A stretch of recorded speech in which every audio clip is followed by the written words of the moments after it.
Namaste everyone. So we continue the session with the question number 8. The question number 8 says if A and B are -2 and 2 comma -4 means he has given the coordinates of A and the coordinates of B respectively. Find the coordinates of point P where it lies on a line segment AB such that what it is doing? It is doing section, means it is dividing the line segment AB in certain ratio. So we want a ratio. So given AP equal to 3/7 AB. Concentrate here, be careful. This question is very important because the ratio is not given directly. You may think the ratio is 3:7, that is M1 is 3 and M2 is 7. No, it is wrong. Why? Because if he had given so, it will be AP equal to 3/7, not AB. It will be PB.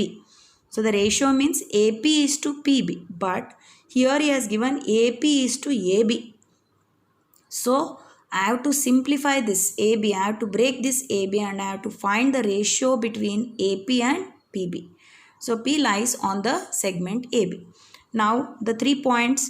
First point is given x1, y1. Always you know that in section formula or in midpoint formula or in k is to 1 formula, the first point is always x1, y1. The last point is always x2, y2. And the between point is always x comma y.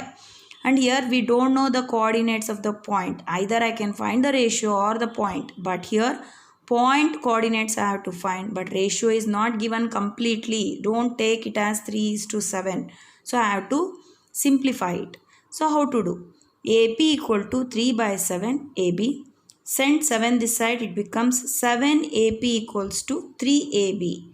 AP is correct, but AB you have to change. What you can write AB as? Just look at the diagram.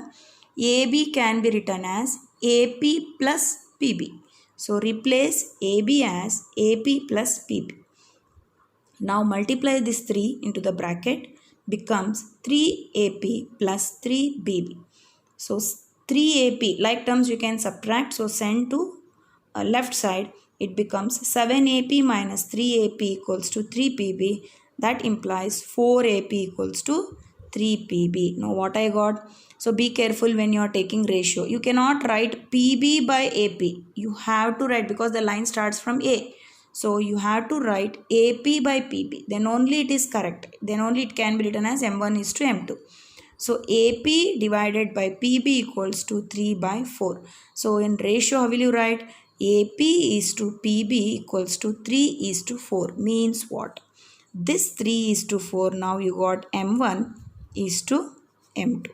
So I got, now instead of 3/7, you got 3 as M1 and 4 as M2.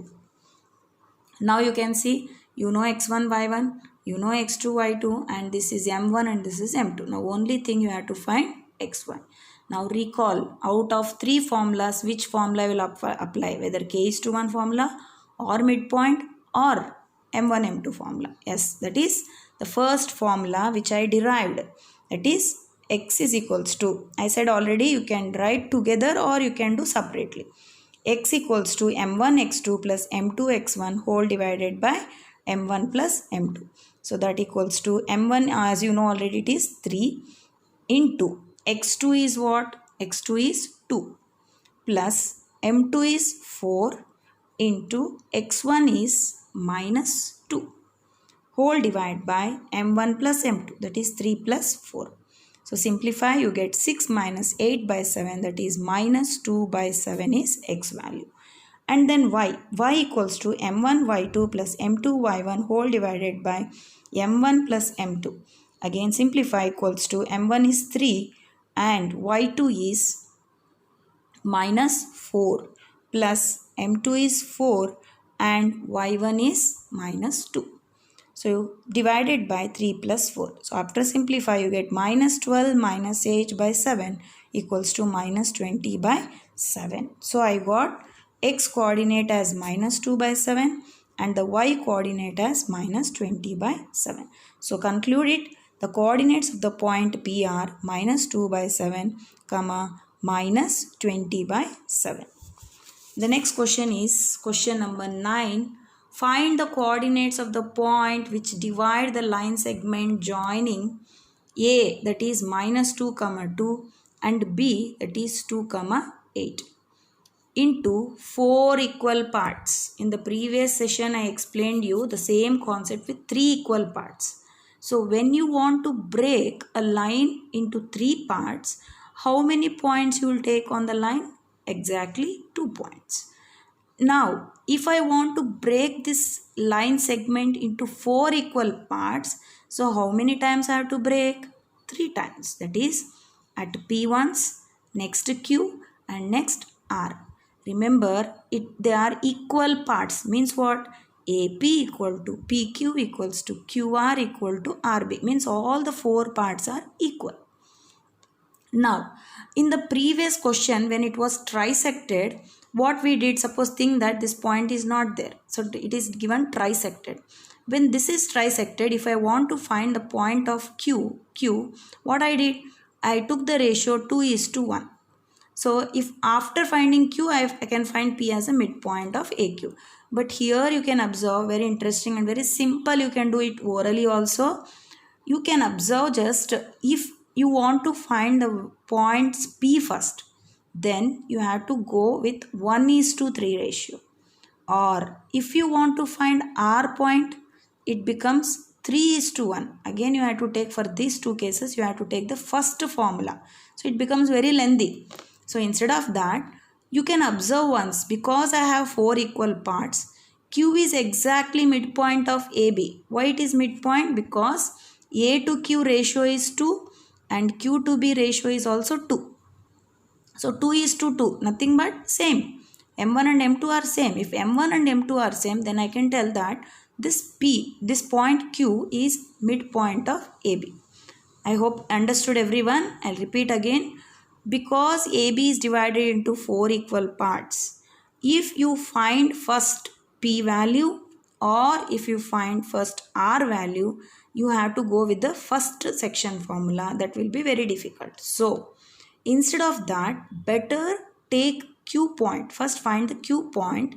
You can observe that from A to Q, the ratio is 2. And from Q to B, the ratio is again 2. So I can tell Q is midpoint of AB. So I can apply the midpoint formula. So Q is midpoint of AB. So you know that Q of x comma y. So almost try to do mentally, orally. Avoid the time. So because 3 hours is not sufficient to write 40 questions. So you have to learn how to do some calculations orally. So here I have not written any formula. So direct you can see minus 2. Formula is what? X1 plus x2 by 2. Y1 plus y2 by 2. So directly I have written minus 2 plus 2 by 2, comma 2 plus 8 by 2. So minus 2 plus 2 is 0. 0 by any number is 0. And 8 plus 2 is 10. 10 by 2 is 5. So here one step I skipped. So this is called oral calculation to avoid the time. Next, I got the coordinates of Q. Now you tell me which point P will be the midpoint of which line segment. Listen carefully. Point P is the midpoint of which line segment here. You can observe here AP ratio is 1, PQ ratio is 1. So it becomes 1:1. So I can tell P is the midpoint of AQ. So I have written here, you can observe P is the midpoint of AQ. So I have the coordinates of A is minus 2, 2. And just now I got the coordinates of Q, that is 0, 5. And again you can apply the midpoint formula P of x, y. So what is the midpoint formula? X1 plus x2 by 2, y1 plus y2 by 2. So minus 2 plus 0 by 2, 2 plus 5 by 2. So minus 2 by 2 is minus 1. 2 plus 5 is 7. 7 by 2. So I got the coordinates of P and also Q. Now the remaining is R. Again concentrate. R is a midpoint of which line segment? Yeah. R is a midpoint of QB because the ratio is 1:1. So you can see here R is a midpoint of QB, and again this point becomes x1, y1. This becomes x2, y2, and this point becomes x, y. Again apply the midpoint formula. R of x comma y equals to 0 plus 2 by 2, that is 2 by 2 is 1.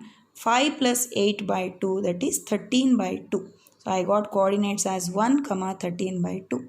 So in this way you can see throughout the question I applied to find all the 3 points P, Q, R. I applied the midpoint formula itself. And the next question is last question of this exercise, that is question number 10. What he asked? Find the area of rhombus if its vertices are taken in order. What is meaning of taken in order? That is either clockwise or anti-clockwise. So here I have written 3 comma 0, 4 comma 5, minus 1 comma 4, minus 2 comma minus 1 as clockwise. But he is asking the area of rhombus. So till now in Cartesian plane we have not discussed the area of any quadrilateral formula. That you are going to learn in the next exercise, but the next exercise it is removed from 30% reduction. So I cannot use the area of quadrilateral formula now. So for that I can use the area of geometrical figures. You should know, children, you should know the geometrical figures area. So as you know, if I ask you area of rectangle, what is area of rectangle geometrically? Length into breadth. What is area of square? Side into side. Area of triangle, half into base into height. So with these formulas, with the distance formula I can find area. Not necessary that you have to learn area of quadrilateral, that is which is in next exercise. Even though if they ask area, this is quadrilateral as you know. Even though they ask area of any quadrilateral, no need to remember which is reduced, means that 30% syllabus is reduced in that area of quadrilateral is there. So don't worry about that. Using distance formula and using the area of quadrilaterals which you have learned in the previous classes, we can find the area of rhombus.